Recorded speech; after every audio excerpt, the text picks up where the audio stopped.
Make sure the weight is in the heels if we're just starting off and we're getting really comfortable with the movement.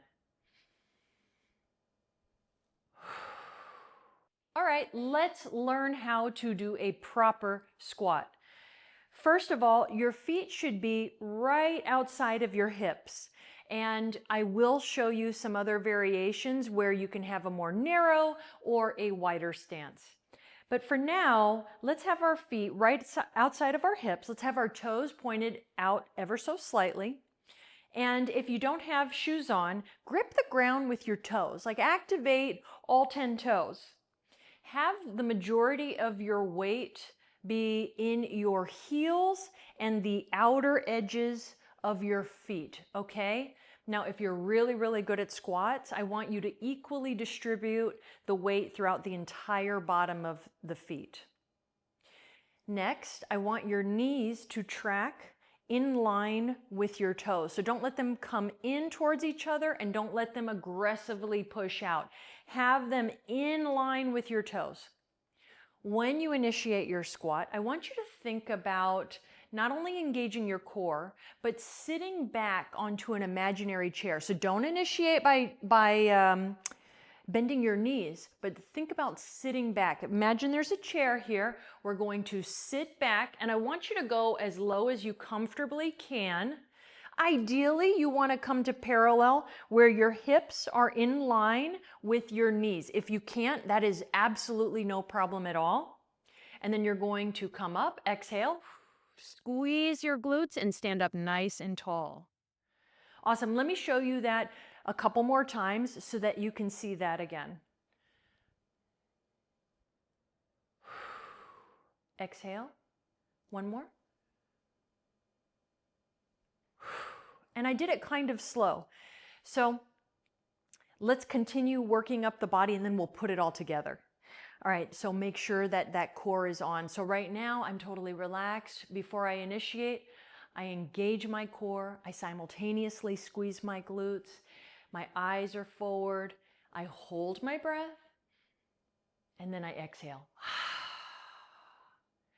Good. And now I'm not going to exaggerate the breath. I'm just going to do it how I normally would. Inhale, hold, exhale. Good. Working up the body, let's make sure that we keep the upright posture, okay? Shoulders ideally want to stay over the hips. Don't lean forward. Stay upright. And the way that you can check yourself is make sure that your back is back. And I like to call it proud chest. Make sure that your chest is shining forward. Your arms are down by your sides, and I will show you different arm variations, but for this one, let's reach the arms forward. So here we go. Big breath in. Hold it. Sit back. Now activate those toes. Exhale. Good. Let's do it a couple more times, all right? Make sure the weight is in the heels if we're just starting off and we're getting really comfortable with the movement.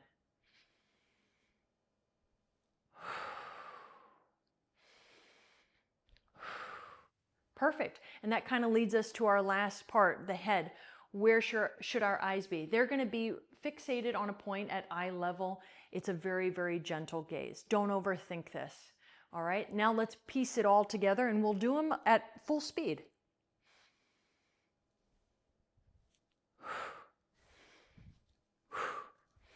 Standing up nice and tall. Knees tracking in line. If they push out a little bit, that's perfectly fine. I can feel the weight in my heels and I'm squeezing my glutes a lot. That's a high quality squat. All right, let's talk about some of the common mistakes and the simple corrections that we can make so that we have a great squat. First of all, knee cave. This is one of the big ones that I see. What is knee cave? It's when these knees come in towards each other when you're initiating a squat. You're gonna get a lot of knee pain when you do that. So that's why I said in step by step, try to keep the knees in line and tracking with the toes so that there's a straight line there. And sometimes it helps people, especially when I was starting out, to think knees out, knees out, knees out. And that ends up making the knees actually perfectly in line with the toes. Okay, great. And just a little freebie, when the knees are caving in, glutes aren't working as much. And the whole point of this exercise is to really work our glutes. So do that. Another thing, people get heavy in the toes. When they're initiating the movement, you can feel that they're heavier in the toes as opposed to the heels. And did you see that weight shift? That's me in my toes. That's me in my heels. Be in your heels. Get out of your toes. If at the bottom of a squat you can wiggle your toes, then you know you're doing it right. Okay, great. Woo! Hanging out at the bottom of a squat is hard. Another thing, people don't breathe correctly with the squat. So they will just kind of inhale and exhale wherever. I want you to sync up the breathing. Make sure before you initiate a movement, you take that breath in, you hold it at the bottom. This also keeps the core nice and engaged. And then exhale while you're doing the hardest part of the movement, which is the coming up and squeezing of the glutes. There's the perfect opportunity. People are not focusing on squeezing their glutes. You are. And so what you're going to do is you're going to come down to the bottom of the squat with great form. And when you come up, you are going to squeeze your glutes and activate them more than you think. Okay? A lot of people don't even do that. And we can get more bang for our buck if we do. Another thing I see. Remember how I told you in the step-by-step to sit back in the imaginary chair? A lot of people will initiate the movement by having the knees start bending first. Please try to avoid that. Think, let me push my butt back towards the back wall and then sit back. Now it's going to be a lot harder. Why do people initiate with the knees? Because this is much easier. These muscles in the front, these are called your quads. They're typically more developed in people, and what we want is we want to develop the posterior chain or the back side. And so do your very best to come back here, and if you can't go down as low, like let's say this is all you got, that's fine. That's absolutely fine. Do that and do it really, really well until eventually we've developed it so much that we start to push it and we come down a little bit lower, you know, as opposed to coming forward. That's just, you're asking for knee pain. We really need to talk about that. So make sure you practice. Another thing, slumping forward.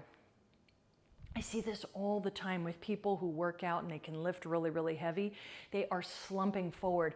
You are just not getting the most out of this movement that you could. Keep those shoulders back. Proud chest. Did you notice how everything shined forward? My arms activated more.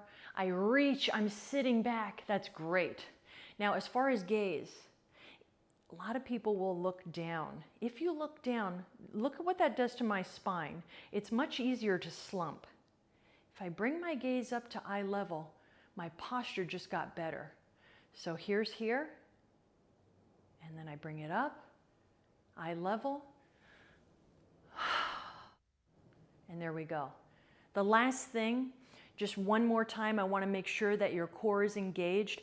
Every movement that you do is a core workout, all right? And the squat is no exception.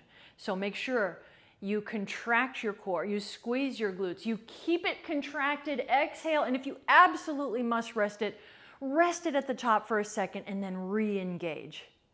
And those are your common mistakes and corrections. All right, now that we know how to do a stellar squat, let's learn how to progress it and how to shake things up. First of all, we can do a lot of different things with our arms. So the one that I was showing you in the step-by-step portion was arms reaching forward. This is fabulous. You could do this all day. But if you want variety, and if you want to learn how to hold some dumbbells in your hands, which we're going to do in just a second, maybe you try arms down by your side. All right? So just keep them activated from your shoulder all the way down to your fingertips, and keep them down by your side. Good. Another thing that we can do is we can have our hands at heart center. So place those hands together, put them right here on your chest, and keep them there. This helps to keep your core engaged as you press your hands in towards each other. You can feel that activating. Good. Hands in prisoner's pose. So fingertips behind your head. Let's have the elbows spread nice and wide. Core engaged. Inhale, hold. Exhale, squeeze your glutes. Good. All right. So that's different arm variations. Let's throw a dumbbell into the mix. Let's start with one. This is called a goblet squat. We're going to hold it just like this. You can hold it a few different ways. I'm going to hold it as close to our chest as possible because when you hold it out here, woo, it really taxes the shoulders more. So the closer you bring it in towards your body, the easier it will be. Okay? Set up your nice stance and squat. Exhale. You can flip it around this way and turn it into a bow tie. Right here, hold it. Again, close to the body. Inhale, hold. Exhale. All muscles are engaged. Beautiful. Now let's have two different dumbbells in the mix, right? So when I showed you arms down, that was to prep you for this. You can keep them down here. Excellent. You just want to be mindful of how slow you go so that those dumbbells don't hit your knees. Excellent. Another variation we can do, front rack. So you're going to place the back heads of the dumbbells resting on top of your shoulders. You're going to not let the elbows droop, but you're going to create shelves with your arms. Inhale, hold, exhale. Good. This is called front rack position. Awesome. You can put one arm up into the air and try that. Oh God, that's hard. And then you got to balance it out, right? Okay, so the other one. Wow, that's really, really hard. Here's a real hard one. Both arms up overhead. Slow. Wow, that got real. I wanted to bring my knees forward, so I had to check myself. Awesome. All right, let me show you one more variation on the overhead squat that I really love. Place one of your dumbbells on the ground, and then take up the other dumbbell in both hands, like in that bow tie position to start. Get into your good squat stance and maybe go even a little wider depending on what you need. You're going to punch that dumbbell right overhead. Now, this can be a mobility challenge for some of y'all, including myself. So try to get the biceps as close to your ears as possible and activate through those elbows and get them nice and extended. Now, the more your joints are stacked, the easier this will be. But your upper body has to stay active the entire time. All right, here we go. Take a big breath in. Core engaged. Sit back. Take your time. Hold. Exhale. Good. Let's do it again.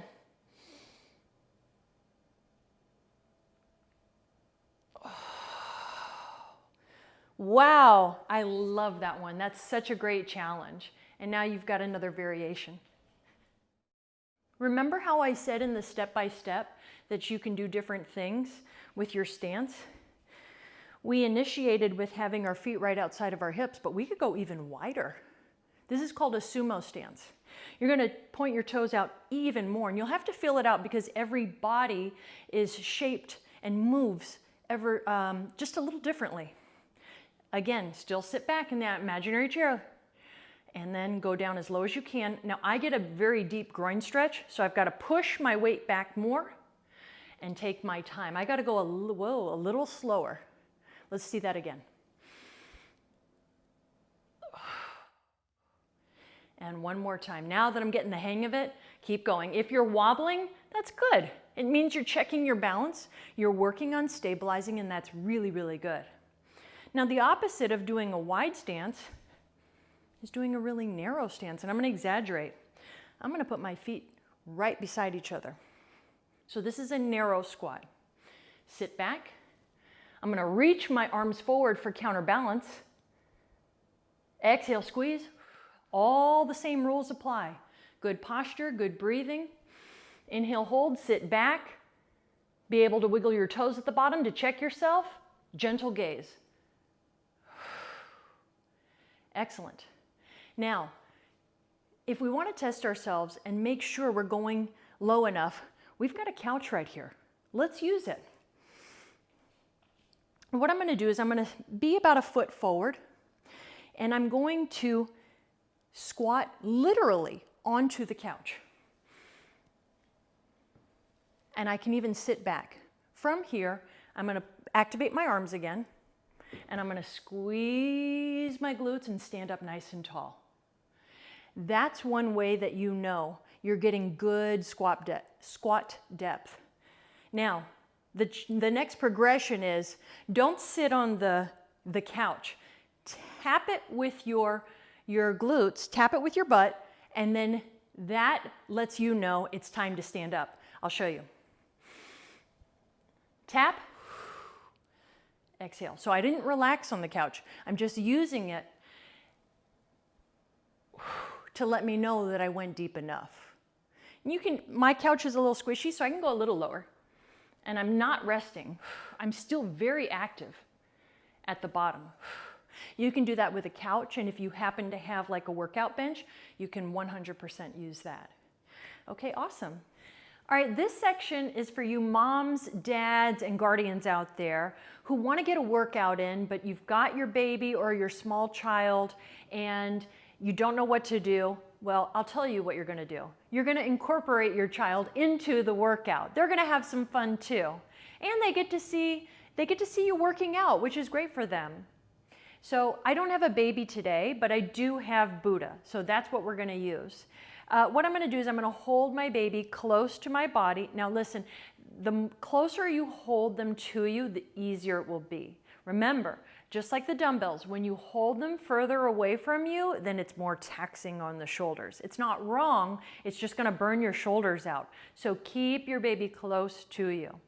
Make sure that they're supported and that they're safe and they're having fun.